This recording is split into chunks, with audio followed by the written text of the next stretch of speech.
Hey, what's up, guys? I'm here with Mir and Killy, and we're gonna catch up on some DBZ news, man. After the Street Fighter AE announcement, I'm really behind now, but it's good to have you around again, Killy. What's going on, man? Working and other stuff. Oh man. Okay, well, there was a bunch of characters announced recently too, so let's start with that. Like, what kind of characters do we got so far coming up in the game? Well, the two most recent announcements were Captain Ginyu and Nappa. But prior to that, they also announced Yamcha and Tien. But we didn't really have much footage of either, and the trailers are really short too. Like, really yeah, they're super short. You don't get much info. They're just teasers. Yeah. Okay, well let's go through the characters one by one real quick then. Okay, so Tien, the only new thing that we saw was he had like Chaosu specific specials. Okay. So it would actually help him out mid-battle. And Chaosu actually has the suicide attack. I saw that. He like hops on your back and he's got a super smiley face. Yeah, that's his level 3, and it doesn't do as much damage as say 16s.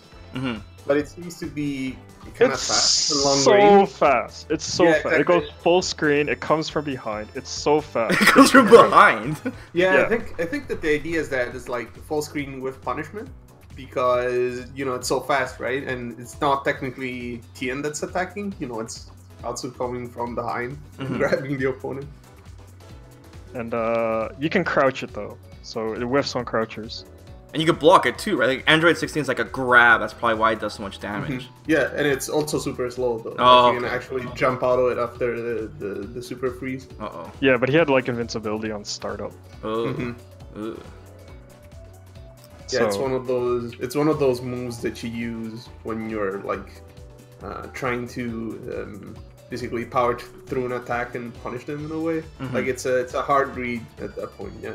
Yeah. So okay, but the caveat with using that super is apparently if you use it, you can't use Chaosu's specials anymore for the duration of the match. I wonder why that. Like, if I translated the what they were saying correctly, you can't use Chaosu's specials after, because I know they were specifically commentating. They were very surprised when they heard that, and then there were another females who were like, "Oh, poor Chaosu," and stuff like that. Well, why is he smiling then? Should he be frowning if you can't use him anymore? Well, I mean, because he's smiling because he's sacrificing himself to save Tien. Man, that's dark. That's why he's doing it. Okay. It was more of like he resigned himself to death. That's why he's smiling. What about Yamcha, man? Anything on Yamcha? So deep, man. Oh yeah, so Yamcha, I guess he's the Wolverine function of the game. He's the Wolverine function. He looks really cool.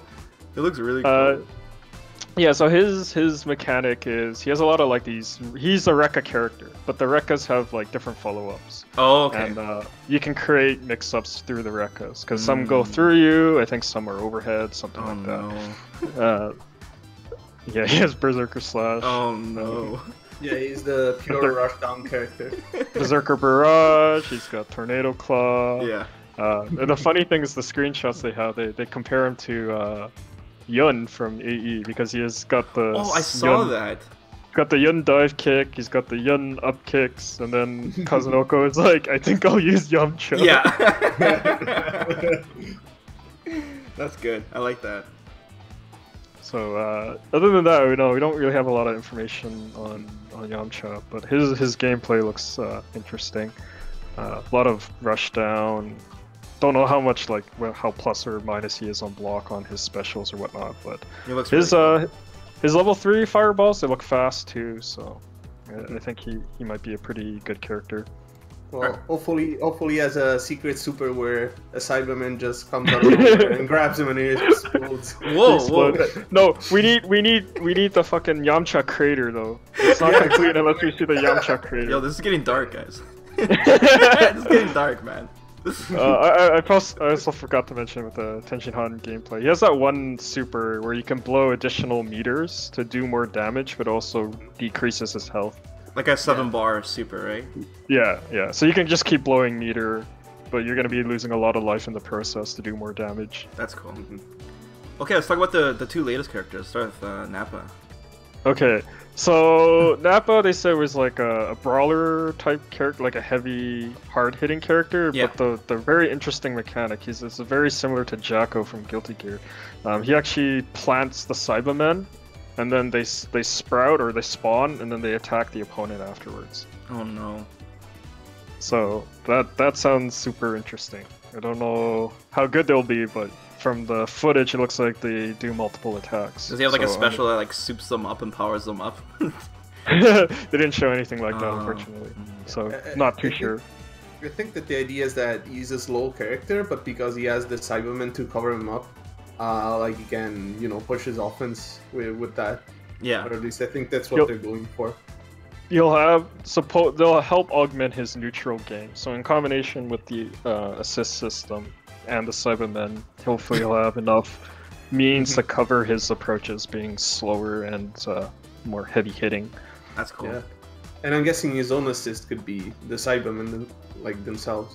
Could be. I don't recall seeing what his assist was in the footage. Yeah, that's a good point.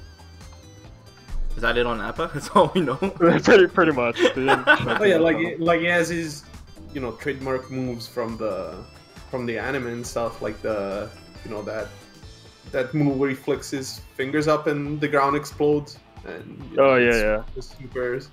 But like other than that, we didn't see too much. So yeah, like I guess he's just this big brawler character with the Cybermen to help him out. All right, let's talk about that was the most interesting part. Captain Ginyu. This definitely looks like the most interesting character because there's so many things.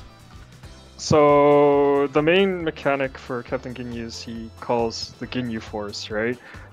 So it obviously makes people think of Captain Commando, like calling his squad in. But the one thing they mentioned was that depending on it's like a random sequence. Like, depending on what button you press and stuff like that, different people jump out, and depending on like what button you press, they do a different sequence. Is it so random?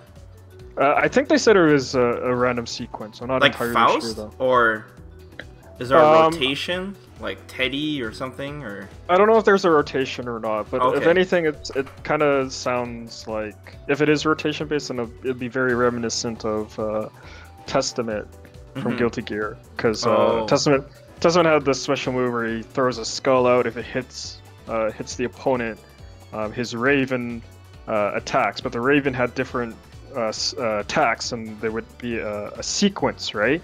So the sequence is randomized, but I know people would like recognize based off of the first attack that the Raven did. They'll know which sequence he's doing, and then they structure their offense based in conjunction with that sequence. So if Captain Ginyu has something like that, then I can see there could be some nasty combinations with that. Yeah. But in the exhibition videos, you'll see like different attacks. Like there's a crazy one where 2 of them show up, and then they do like a tag team attack on the opponent. And they start going across the screen, and they just rain fireballs down. Oh, I saw that. Yeah. Yeah, it's like one super... of the tag team attacks from the anime. That's right? really sick. Well, all the attacks they do are from the anime, so they got all the references of course. So it's, and they all seem to like empower his neutral in a sense, right? Because they cover up quite a bit of the screen. Yeah, it's huge neutral control. Like one guy like dashes across the screen multiple times. Is he slow though? Is he like a brawler type?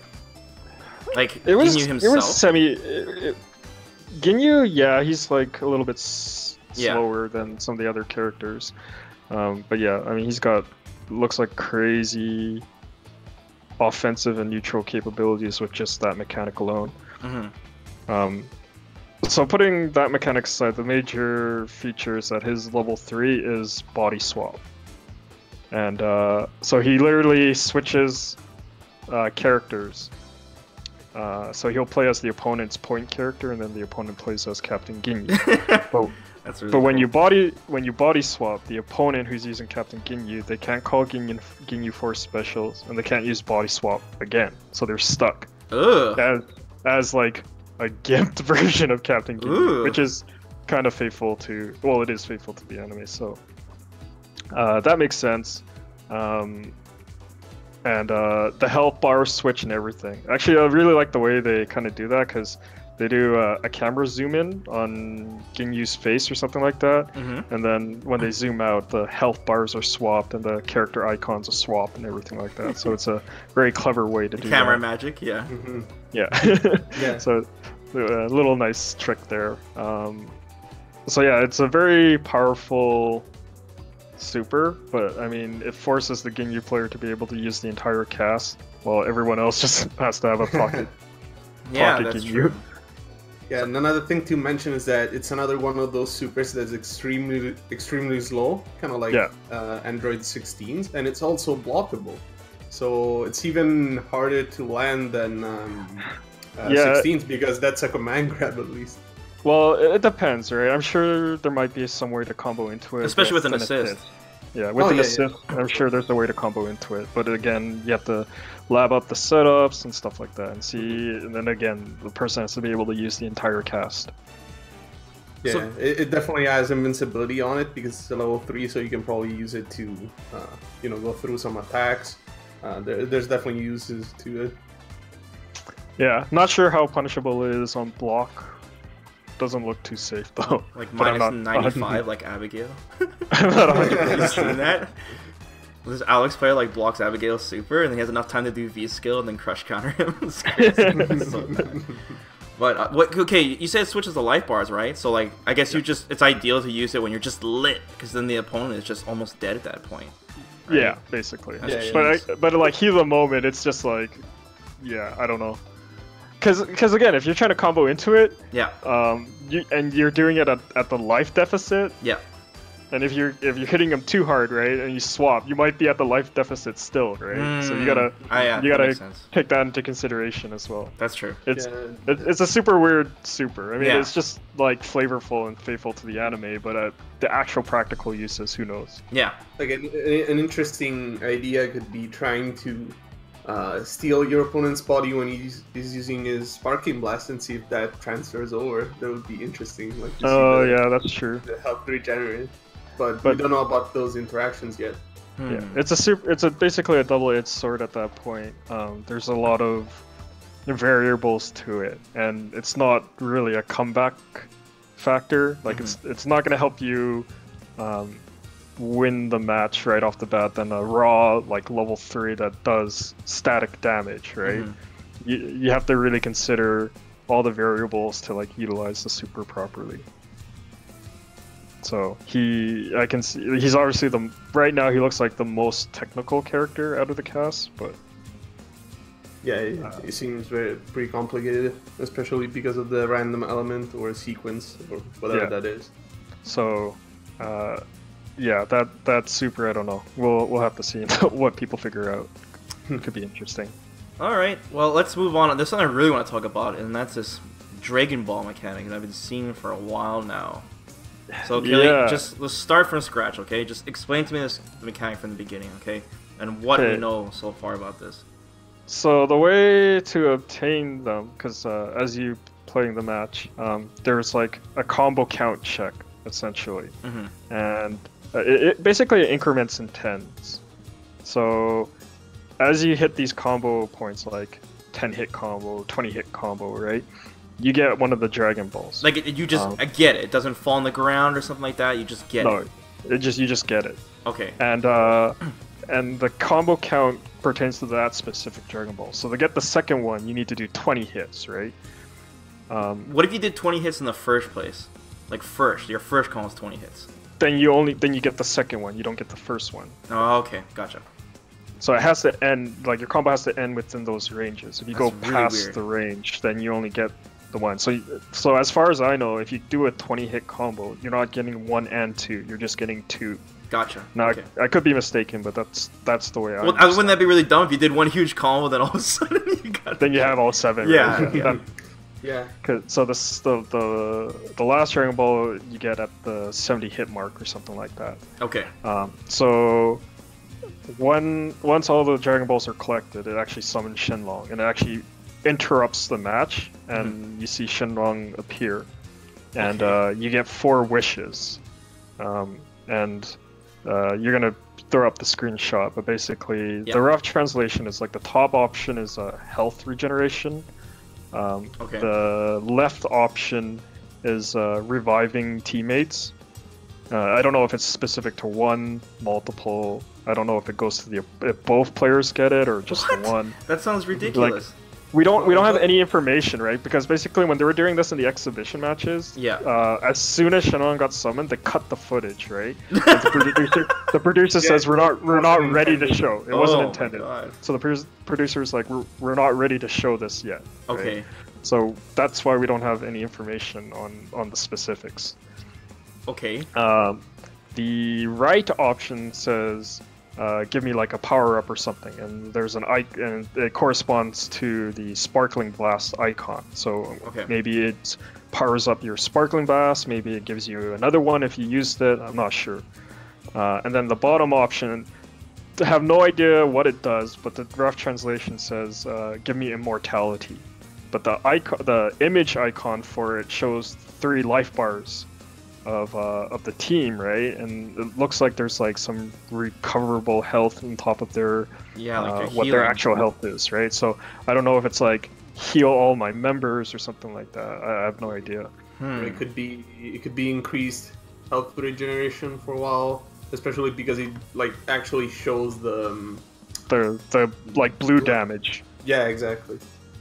Okay. So not sure what it is. It sounds OP because it says give me immortality, but like everyone's imagination runs wild with that. Like what could that mean, right? But based on the image of it, right, it might not be as bad as we think it is.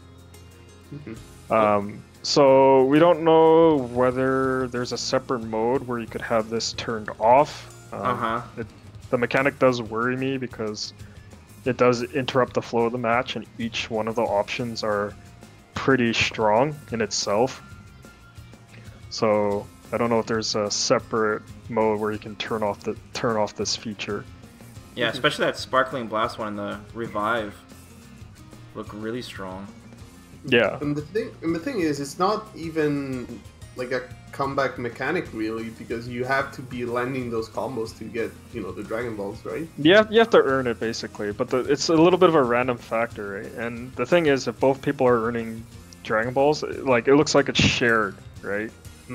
Which would make sense because there's only 7 in one world, so you can't have each person gaining their own Dragon Balls. Right? So it's whoever gets the 7th? And that's what we don't know. It's like who benefits who gets it, right? Is it the person who gets the last Dragon Ball? Yeah, exactly. If it's anything like the anime, that would be the case probably. That would be the case, right? But it's like that mechanic seems a little random for my liking. Well, okay. Well, the first question I have is, how common is this going to be? Like, is this something we're going to see every match? It looks pretty common because in both exhibition matches, they did trigger it. Really? Each one. So it sounds like it can happen. Were they good players? No, they were definitely just like kind of matching around and experimenting. Oh. Yeah, so if you have optimized combos, like specifically to get it, I'm sure that you can just get it pretty early in the match. Jeez. So, like another theory could be that the intensity of these wishes could be related to how many Dragon Balls you collected, right? Like maybe you collect the last one and you get to choose, but you only have one, right? While the other has all 6. So it could be that your wish is not as strong, but we have no idea. Like we have no. Oh, I see what you're saying. Yeah. So there's a lot of guys. there's a lot of variables. Got me a little worried, man. I mean, yeah, it is a bit worrisome, I'll say. Like most, the people who are watching this video and stuff, they'll probably want DBZ, this game to be as competitive as possible, right?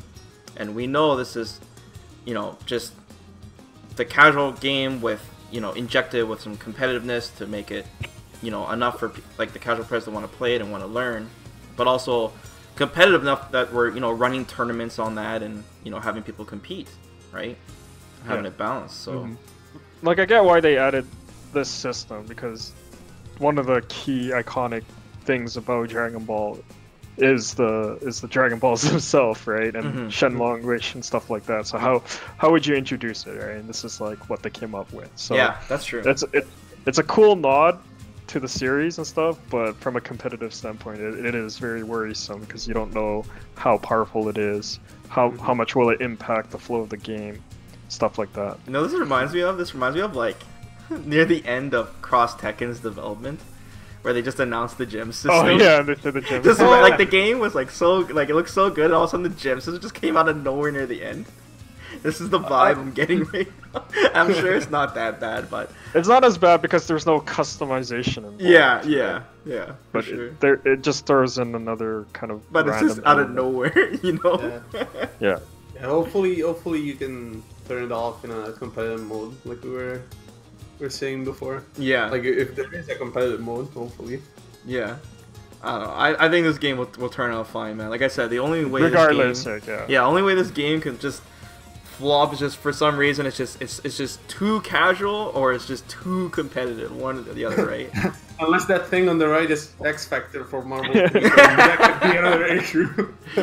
Well, in the open beta, not open beta, sorry, the closed beta that they had a while ago, people were figuring out ways to combo into and out of Sparkling Blast, which wasn't possible. It didn't seem like it was possible in the E3 builds, but we didn't get a whole lot of hands-on time to really experiment with that, so maybe it was possible since E3, and we just didn't know. But definitely people already figured that out. Whether that remains intact, we'll have to see in the open beta that comes out later this year, or is it next year? But yeah, it could be a very strong, Sparkling Blast could be a very strong mechanic. Okay. Anything else you guys want to talk about? What about the story mode, Killy? Yeah, the story, so there was like a story trailer that came out.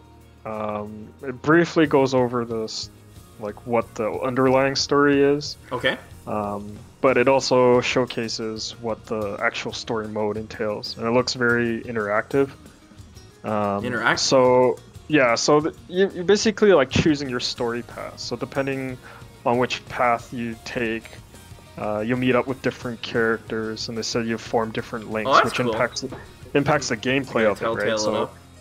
yeah, so there's actually like a map, and it shows all the different paths you can take and stuff like that, and which links you form with which characters. And it looks like you can load out your like a skill set. Like in the trailer, you can see stuff like attack up stuff and key blast stuff, whatever. Just a bunch of that stuff, so you can like gear out your characters. Yeah, so you can gear out your characters prior to a battle, and then make up your own story path. Yeah, it's basically a non-linear approach to the usually linear style of story and fighting games. Yeah. So you get to choose your path. So yeah, there's definitely built-in replay value of the story mode through that, which is really nice. The story itself looks pretty interesting because you got Android 21. Plus you also have like interactions with characters that never interacted with each other in the anime. So there's a scene where you see Nappa bump into Frieza, and he's like groveling towards Frieza. And when you think about it, it's like during that time frame, Vegeta and Nappa and whatever worked under Frieza. So when you think about it, yes, Nappa should be going, oh crap, it's Frieza, right? Like, should be still going under the assumption that he works for him, right? Yeah. And then not realizing like what happened now. So, and then the trailer pretty much solidifies that Android 21's probably the villain of the story. Oh, okay, cool. So, yeah. It also seems that another antagonist is Android 16, who's, I don't know, back from the grave as well, I guess. Yeah, I think it showed in one of the magazines before that he's like a big part of the story too. Yeah, one of the big bad dudes. So I kind of reiterate that in the trailer as well. So, okay. The story mode looks interesting enough, and then there's a lot of replay value with the different story paths and stuff like that. So they made the story mode very robust. So the casuals will probably love it. Yeah, we don't know about the difficulty, but there's definitely like a lot of those cinematics, or well, not necessarily cinematics, but cutscenes with the cutscenes definitely look like they're done in Guilty Gear Xrd style, like the way it's presented and stuff like that, which makes sense because they're using the same engine. But have you ever watched the GDC conference on how they do their story mode and what they do to? I watched that. That was sick. To make it, it's it's very interesting. And I'm sure they use similar techniques. Very time consuming. Very time consuming, but it helps efficiency. All right. I guess before we wrap this up, do you want to talk about maybe some of the DLC as well? A lot of people talking about it. They announced like a season pass, and it'll include 8 DLC characters, and we know. Oh shit! I think 8. I think yeah, we know that the blue versions of Goku and Vegeta are part of that, I believe. So. Oh really? We don't. Yeah. So, I don't know who the other 6 are. Maybe I'm wrong on the blue being. Because if you pre-order, you get them for free, right? So I'm going to right, assume like there's someone you unlock when you beat story mode or something. That's maybe I'm not sure. I could be wrong on that. Okay. Well, I remember that for I think it was Xenoverse 2. They had like a couple of characters be pre-order bonus for quite a while. Like they were exclusive to pre-orders for quite a while before they were made, available through normal DLC.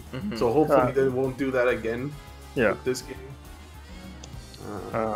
It's a possibility.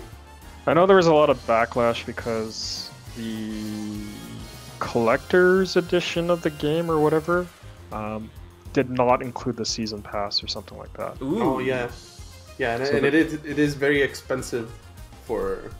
Yeah, the collector's is very expensive. Oh really?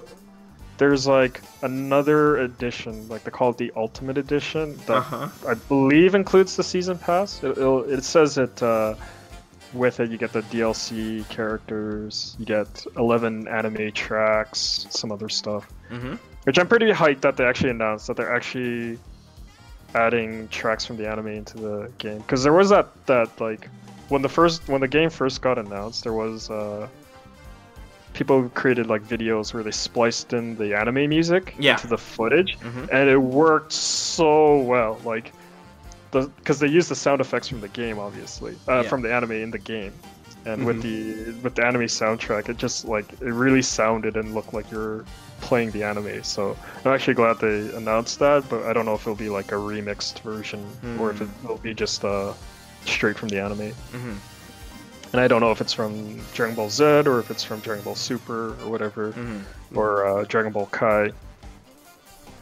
But no, that's cool. I'm glad they actually, because I know like Kayane had that interview with the producer, and she mentioned that video to the producer about like including anime tracks or remixes of the anime tracks, and they're like, oh, we'll consider it if people want it. They actually like went through with it. That's really cool. It kind of feels like they're definitely listening to the fans in that regards. I'm not surprised they're going hard on the DLC though. Like this game's gonna sell like crazy. So. I mean, it's the state of the industry at this point. Microtransactions and post DLC afterwards is kind of a staple in the industry, for good and bad. So you can definitely look at it on the plus side that there will be additional content coming to the game, like DLC characters. If they're being released in a monthly interval or like bi-monthly interval or whatever throughout the year, then I mean it's more content for the game. You could probably expect the balance patch maybe whenever those characters release. Yeah, it could be too. Yeah. So there's that. And obviously, like, people don't like. I can understand the argument of like not wanting to have to shell out additional money after the game's launch. Oh yeah, for sure. It is pretty costly, especially like all the other different editions. It's pretty pricey. It is. It is like well over $100 for all the different editions, and then based games probably like, I don't know, $60, $80 depending on where you live, or sorry, which country you live in, stuff like that. Yeah, the collector's edition I checked is $140 US, like US dollars, and it doesn't include the season pass. Like You know, you said, so but you get that's like additional what, 30, I think. yeah, it's probably like 30, 35, something like that. Standard deals thing, but I The guess season pass? you look at it, yeah, for the Okay. season pass. So 35 if it's 8 characters. I guess the math kind of works out to be average price for a character, It's around $4 per character, I think. which isn't too bad, I guess, considering. Hopefully they announce who some of these characters are. They don't do it like Capcom styles. Yeah, yeah. Like if they can announce who we're getting in the season pass, that'd Mhm. be nice. Because I think it's kind of bad form to not tell what people are getting with the season pass. Yeah, and I doubt that they don't know what they're like. You know, They- what they they're might have working on, not- So. Yeah, they probably don't have the lineup selected yet. I mean, we're still getting character reveals for the main roster, so Yeah. I don't think the DLC characters are fully lined up Yeah, yet. maybe they'll not announce them yet, but when the game comes out, hopefully we'll get the DLC roster announcement as well. And if you want to look at this on the plus side, that gives the developers a little bit more time to ensure quality on the DLC content, just because it's not released with the game, although you have to pay an extra for it, I guess. So there's I think always good DLC plans. I think it'd be really sick if they were working in conjunction with the new like Dragon Ball Super, and then like one of the characters is like, oh, there'll be a new character from the anime that hasn't been revealed yet, or something like that. That could be a really sick tie-in. Yeah, especially because like Xenoverse, like the Xenoverse series, Honestly, has new it- characters like from Yeah. the Dragon Ball Super anime. I'm pretty sure. So It- yeah, they could probably do that for Dragon Ball FighterZ. It wouldn't surprise me if they added a Xenoverse exclusive character into Dragon Ball FighterZ. That'd be Considering how popular Xenoverse is, it wouldn't surprise me if they did something like that. Yeah. Okay. But yeah, You guys ready to So- wrap this up? yeah, that's pretty much it for. Yeah, let's wrap this up before it becomes like this giant podcast. Yeah, because before this will turn into a discussion about DLC plans and if they're good. I'm sure we could do like an hour-long video on that. Okay, well, thanks a lot, guys, for joining me for this. And Kelly, it's nice to see you again. So, should do some more videos sometime. Thanks for watching the video, guys. Let me know what you guys think about all of this in the comments below. Don't forget to like the video and be sure to subscribe to the channel. And I'll try my best to keep you guys posted on more fighting game news in the future. So till then, guys, take care.